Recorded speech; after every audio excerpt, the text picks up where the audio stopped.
Yo, how you guys doing out there? Welcome to my new channel. This is All Things Football. This is the channel I mentioned about in my last video, which I was going to talk about, which I talked about launching, which would be sort of focused around football and everything I'm interested in around football. So this is going to be my first video. The other day I went out to my mates and we sat down just sort of talking about Arsenal past season, and we talked about the new manager we've appointed. So yeah, basically just going through things like that.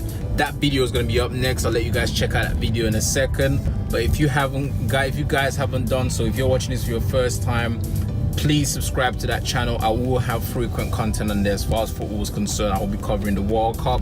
I'll be covering sort of the lead up to the 2018-2019 season, transfers and things of such. So yeah, you know, hit your boy up. So subscribe, hit that notification bell if you want to, if you want to be notified when my videos are going up. So yeah, thanks for watching, and I'll let the clip roll now. Peace. Right, welcome guys to All Things Football. I'm here with my friend. Introduce yourself. OVO. You know me already, or some of you should know me. Yeah, he was, if you go back to one of the earlier clips in my other channel, he was one of the predictors where we, asked who we thought would win the Premiership for 2017-2018. As you know, that was Man City. So yeah, and I was right. No hate crime here. But so yeah, I thought today we'll talk about sort of Arsenal new manager Unai Emery. He got appointed. I can't remember the day he got appointed. He comes with a decent CV behind him. But I don't know. What do you think of him? I'm a bit. I think it probably was the best out of what's available. On his appointment, I actually thought that they could have gone for Allegri. I wanted Allegri. Yeah, a lot of people wanted Allegri. I hated the fact that they was even talking Arteta. That I was so angry about that. Like Arteta, I did not like the fact that Arteta was even in the running, and not even in the running, but he was leading the running to be the manager. I didn't like that at all. For one, because he doesn't have any experience, any prior managerial experience. I wouldn't even call him an Arsenal legend. I remember him more from Everton than I do from Arsenal. Yeah, a lot of people were saying he should go and manage Everton. Yeah, but with that said, you look at sort of when Pep came into the fold, he wasn't an experienced manager, and he took on a giant of what that Barcelona was.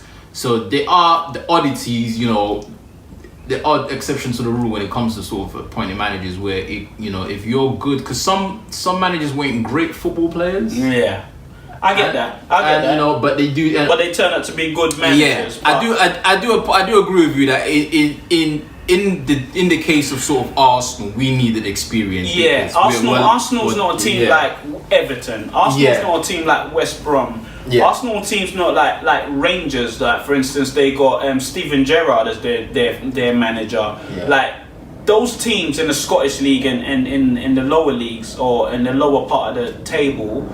Yeah, fair enough, they can do that. But Arsenal is one of the biggest teams in the world. Like we are, but we haven't been for a while. Obviously, then we've fallen down in the pecking order, but we still have a great stadium. We still have. Like, we have all the things surrounding what a good club should have around it, right? Yeah. Obviously, the transfer thing is a whole different conversation. Yeah, we'll come on to that in a bit. We should be up there, and I didn't think that Arteta should even be in the top running. I didn't want Henry or Vieira, simply because I've got too much love and too much attachment to those legends that if it was to go left. That stigma is gonna stick. It kind of puts a stain on your memory of Henry and Vieira, because you could almost remember them. It's almost like Arsene Wenger in his last couple of years. Because it's the last thing you saw, it almost makes you forget what he did do for the club. So I didn't want them for that particular reason. I didn't want them to ruin their reputation. Down to Unai Emery. he He won back-to-back UEFA Europa League titles, three of them in a row, which you know, it's an achievement. It's an achievement in itself. However, he never really challenged for the title in Spain, which is not surprising because you know there's more but with teams like Barcelona and Real Madrid dominating. I agree. There were, you know, if he has a good pedigree, Unai Emery is what I'm trying to say.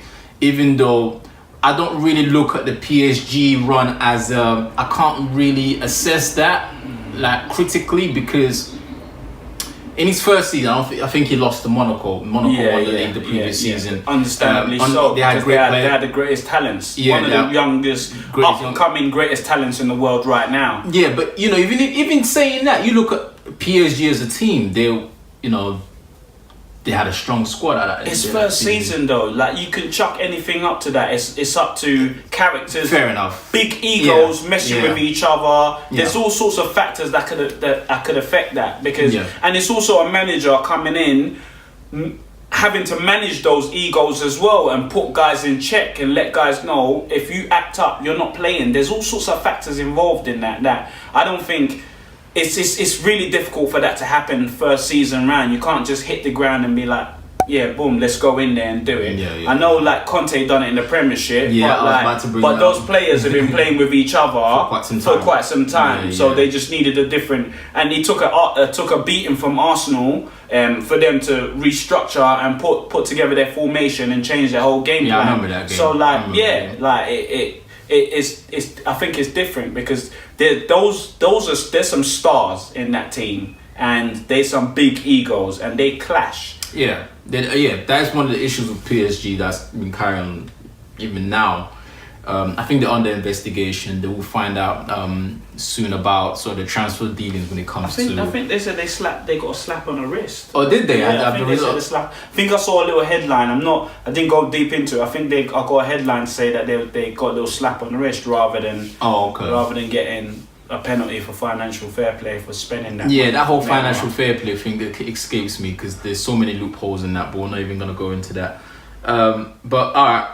With that said, so, you know, I would say, Unai Emery is a good enough appointment that, you know, we can get behind and we can support for the new coming season. But let's go back just one step. Like, looking at Wenger's career on a whole, we all know, we can both all agree that it was legendary. There's things he's done as far as the Premiership is concerned that's still not being able to be replicated to now. You know, by his later, even as strong as Man City was this season, they still couldn't get the invincible thing. I know obviously Brendan Rodgers done it in the Scottish League, but that's a whole different ball game because the Scottish League just take it and run with it. But in the Premiership, there's at least that this season, the past season has showed that up to probably about 5 or 6 teams are in the battle to win it. So. It's a whole different league, and that, like Ralph said, it still ain't been replicated. How would you rate him? Where would you put him in terms of? I mean, there's very few managers up there, but if you had to rank in your top 3, who managers? Who would I rate?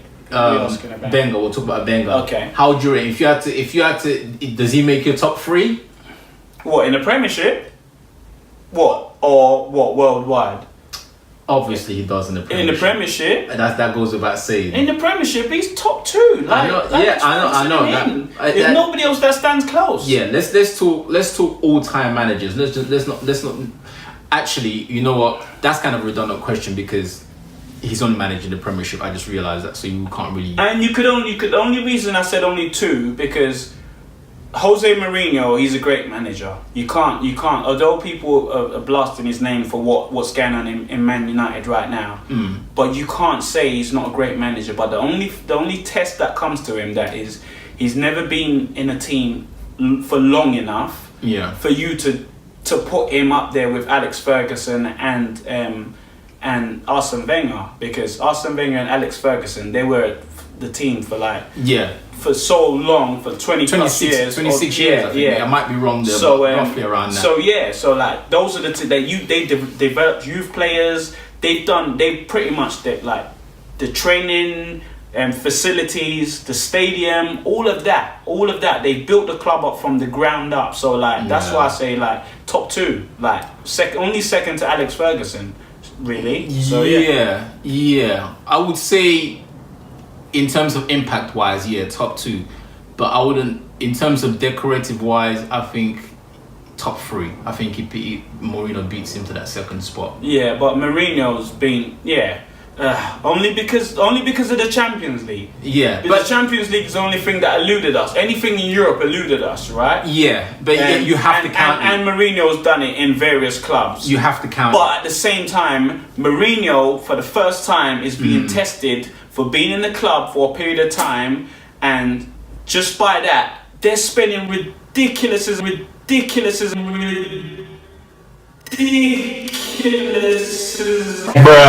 of money, right? Ridiculous amount of money. And he still hasn't fixed what has happened to Man United since Alex Ferguson left.